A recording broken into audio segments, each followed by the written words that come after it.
Friends, नमस्कार, सत श्री अकाल, सलाम अलैकुम, नमस्ते, जय राम, राम राम और सभी को प्यार भरा नमस्कार। छोटों को प्यार भरा, बड़ों से आशीर्वाद चाहिए और उम्मीद करेंगे कि आप सब मेरे चैनल को लाइक शेयर सब्सक्राइब ज़रूर करेंगे और मुझे थोड़ा सा सपोर्ट करेंगे। अभी मुझे बहुत कुछ आप सबसे सीखना। आज मैं आप लोगों के साथ एक छोटी सी कहानी शेयर करूँगी। ये कहानी है माँ भगवती से संबंधित है, उनकी एक छोटी सी सीख है।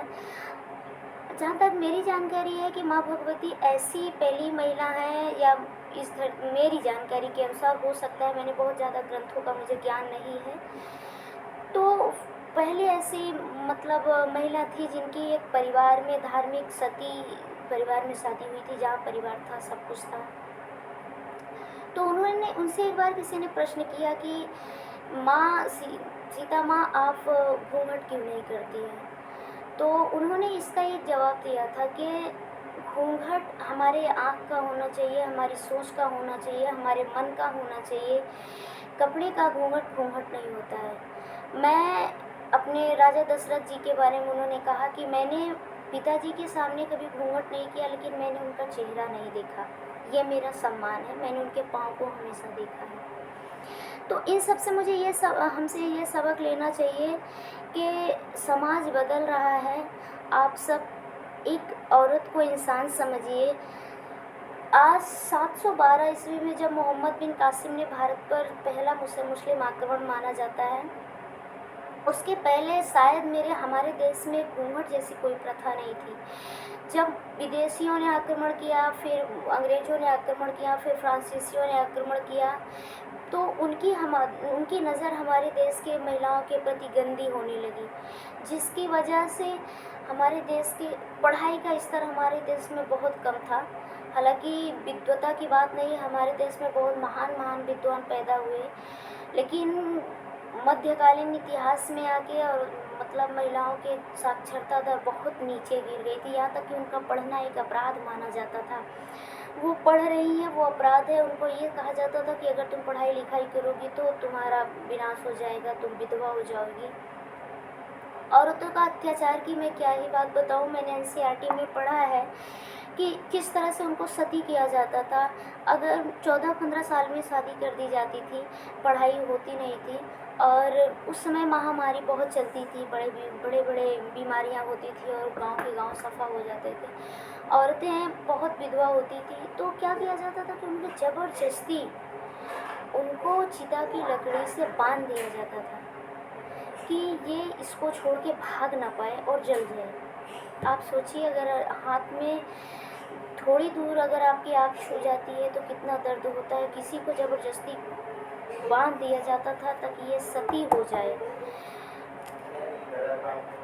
किसी की इच्छा के विपरीत आप सती कर रहे हैं, ये बहुत गलत बात है। और किसी की इच्छा के विपरीत आप उसको एक नमूना बना दे रहे हैं, ज़बरदस्ती आप उसको सगाई कर रहे हैं।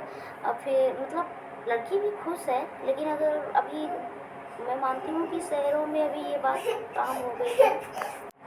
मैं इस बात से पूरी तरह से सहमत हूँ कि ये चीज़ें आज भी ग्रामीण क्षेत्रों में बहुत प्यार से लागू है कि सर ढको, मुंह ढको।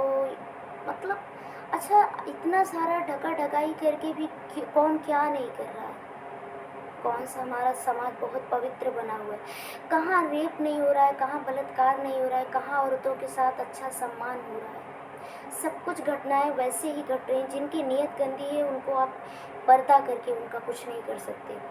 तो प्लीज़ मैं आप सबसे आग्रह करूँगी कि अपनी सोच को बदलिए। आप लोग पढ़े लिखे करिए। अपनी बिटिया को, जब तक आपकी बेटी के साथ नहीं होता, आपकी बहू को आपके करते हैं, तब तक आप लोगों को लगता है कि नहीं सही हो रहा है, ये तो समाज की प्रथा है। जब आपकी खुद की बिटिया इस चीज़ को करने से मना करती है, तब आपको लगता है नहीं ये गलत है। अपना दोगला रूप बदलिए। जियो, हर शरीर में वही जीव है। बस कोई आपकी बेटी बनकर जीव आया है तो कोई बहू बनकर जीव आया है। इस संसार में हर जीव एक स्वतंत्र जीव है, कोई किसी का यहाँ नहीं है, सबके सब हैं। क्योंकि बिना मतलब, बिना स्वार्थ इस दुनिया में कोई नहीं है। सारे बंधन स्वार्थ से हैं। एक कि सब कुछ आप सब बहुत समझदार हैं, आप सब बहुत ही ज्ञानी हैं, मुझे उन सब में कुछ ज्ञान नहीं है, लेकिन फिर भी मैं बस यही चाहती हूँ कि प्लीज़ जो समाज की रूढ़ियाँ हैं, जो समाज के कुछ ऐसे नियम हैं जिससे जिनको करना है वो खुशी से करें, जिनको अगर घूंघट करना है वो खुशी से करें, लेकिन जो लोग नहीं करते हैं उनके खिलाफ आप लोग क्यों जाते हैं? उनका चेहरा गंदा है, उनको आप लोग नहीं देखना चाहते तो मत देखिए, लेकिन अपनी सोच बदलिए। किसी को पर्दे में रख के अपना ईमान आप मत जाचिए।